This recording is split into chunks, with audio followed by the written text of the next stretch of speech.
As-salamu Alaykum. Hello kids, how are you today? Are you ready for the next story? Insha'Allah, I am going to tell you the story of Prophet Isa alayhi salam today. Are you ready, children? Now listen carefully. One day, Maryam alayhi salam was praying in the temple. Suddenly, an angel appeared in the form of a man before her and said, I am a messenger from your Lord, and I am here to announce to you the gift of a righteous son. To this, Maryam alayhi salam replied, How can I have a son when no man has touched me? The angel said that it is very easy for Allah subhanahu wa ta'ala. He also added that God wanted to appoint her son as a sign to mankind and a mercy from Allah. The angel's visit caused her great anxiety, which increased as the months went by. How could she face giving birth to a child without having a husband? Later, she felt life kicking inside her. With a heavy heart, she left the temple and went to Nazareth, the city in which she had been born. She settled in a simple farmhouse to avoid the public. But fear and anxiety did not leave her. After some months, she could not bear the mental strain any longer. Burdened with a heavy womb, she left Nazareth, not knowing where to go. She had not gone far when she was overtaken by the pain of childbirth.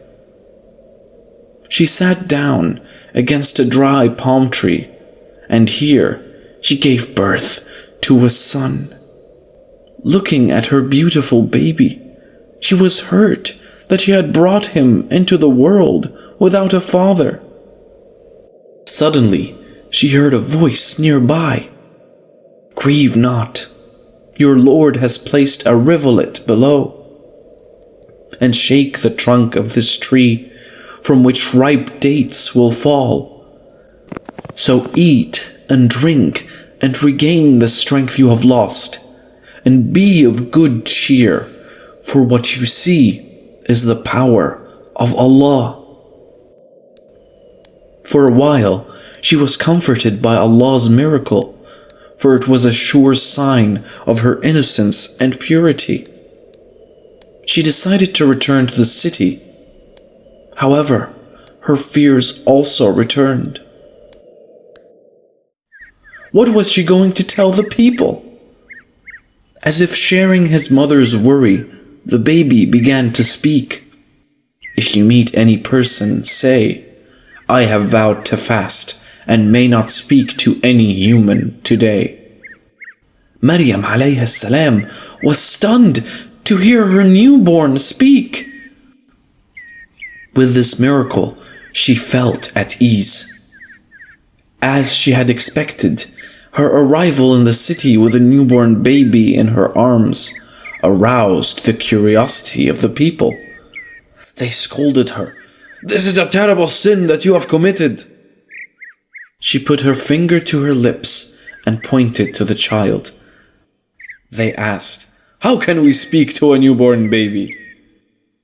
To their total amazement, the child began to speak clearly. I am Allah's servant. Allah has given me the book and made me a prophet. He has blessed me wherever I may be. Peace unto me the day I was born, the day I die, and the day I shall be raised alive. The people were shocked. They realized that the baby was unique. For if Allah wills something, He merely says, be, and it happens. But the Jewish priest felt this child was dangerous, for they felt that the people would turn their worship to Allah, displacing the existing Jewish tenets. They feared they would lose their authority over the people.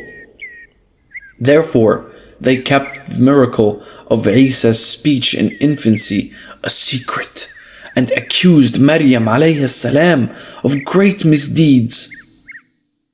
As Isa alayhi salam grew, the signs of prophethood began to increase as well. He could tell his friends what kind of supper waited for them at home, and what they had hidden and where. Once, when he was 12, he accompanied his mother to Jerusalem. There, he wandered into the temple and joined the crowd listening to the lectures of the rabbis. The audience were all adults, but he was not afraid to sit with them. After listening intently, he asked questions and expressed his opinion. The learned rabbis were disturbed by the boy's boldness and puzzled by the questions he asked, for they were unable to answer him. Prophet Isa alayhi salam grew up to manhood. It was Sabbath, a day of complete rest. No fire could be lit nor extinguished, nor could females plait with their hair. Prophet Musa alayhi salam had commanded that Saturday be dedicated to the worship of Allah. However, the wisdom behind the Sabbath and its spirit had gone. They made 100 things unlawful on Saturday, even calling a doctor to save a patient. One Sabbath day, the Prophet was on his way to the temple. Although it was Sabbath, he reached out his hand to pick fruit to feed a hungry child. This was considered to be a violation of Sabbath law. He made a fire for the old women to keep themselves warm from the freezing air. This was considered as another violation. He went to the temple and looked around. There were 20,000 Jewish priests who earned their living from the temple. The Prophet observed that the visitors were much fewer than the priests.